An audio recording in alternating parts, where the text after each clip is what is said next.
ప్రముఖ నటుడు మంచు మోహన్ బాబు హైకోర్టును ఆశ్రయించారు. మీడియా ప్రతినిధులపై దాడి నేపథ్యంలో పోలీసులు మోహన్ బాబుకు నోటీసులు పంపించారు. బుధవారం ఉదయం విచారణకు రమ్మని పిలిచారు. దీంతో పోలీసులు జారీ చేసిన నోటీసులను సవాల్ చేస్తూ మోహన్ బాబు హైకోర్టులో లంచ్ మోషన్ పిటిషన్ దాఖలు చేశారు. తనకు ప్రాణహాని ఉందని భద్రత కల్పించాలని కోరిన పోలీసులు స్పందించలేదని ఆరోపించారు. తనకు భద్రత ఏర్పాటు చేయాలని, తన నివాసం వద్ద పోలీస్ పికెట్ ఏర్పాటు చేయాలని కోర్టుకు విజ్ఞప్తి చేశారు. మోహన్ బాబు తరపున లాయర్లు నగేష్ రెడ్డి, మురళి, మనోహర్ హైకోర్టులో పిటిషన్ దాఖలు చేశారు. జల్పల్లిలోని మంచు ఫ్యామిలీ ఫామ్ హౌస్ వద్ద మోహన్ బాబు మీడియా ప్రతినిధులపై దాడి చేసిన వీడియో సోషల్ మీడియాలో వైరల్గా మారింది. దీనిపై మండిపడ్డ జర్నలిస్టు సంఘాలు మోహన్ బాబుపై పోలీసులకు ఫిర్యాదు చేశాయి. పహాడీ షరీఫ్ పోలీసులు BNS 118 సెక్షన్ల కింద కేసు నమోదు చేసుకున్నారు. దీనికి పలు సంబంధిత రాచకొండ పోలీస్ కమిషనర్ సుధీర్ బాబు, నటుడు మోహన్ బాబుకు మంగళవారం నోటీసులు జారీ చేశారు. ఇక బుధవారం ఉదయం 10:30 గంటలకు రాచకొండ కమిషనరేట్లో విచారణకు రావాలని అందులో పేర్కొన్నారు.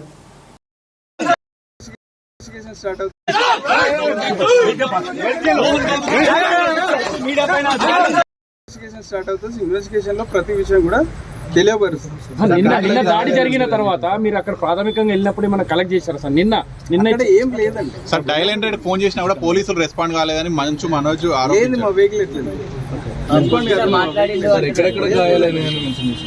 కాలేదు. వెహికల్ పోయిందండి సార్.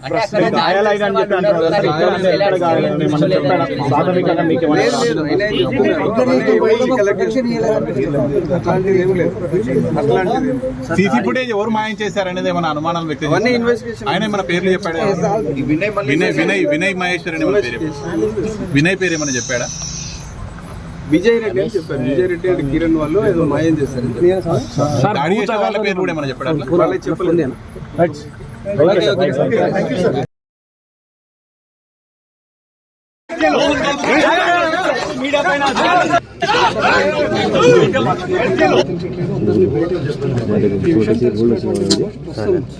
బయటకు వచ్చారు. ప్రస్తుతం మనం లోపల చేసినటువంటి ఫామ్ హౌస్ మోహన్ బాబు ఫ్యామిలీతో పాటు మనోజ్ ఫ్యామిలీకి వెళ్ళే చెట్ల కోసం రావాలి అని చెప్పి ఇవ్వాలి అని చెప్పి కూడా కోరుతా ఉన్నారు. ఎందుకంటే ఎప్పుడైతే మనోజ్ తన పైన చేసి చెప్పారు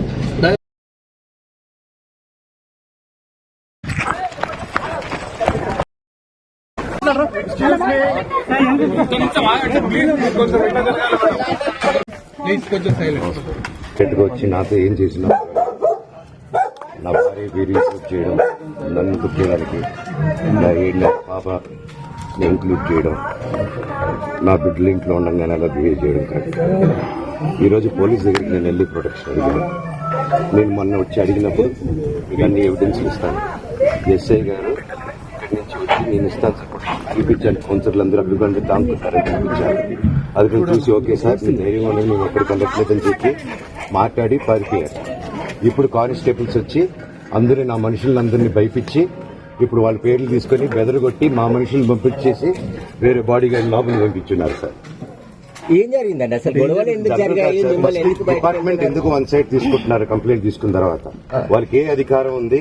నా ప్రొటెక్ట్ చేసే మనుషుల్ని పంపించేదానికి అధికారం అవకాశం ఉందో? ప్రపంచంలో అందరినీ కలుస్తాను సార్. బయలుదేరి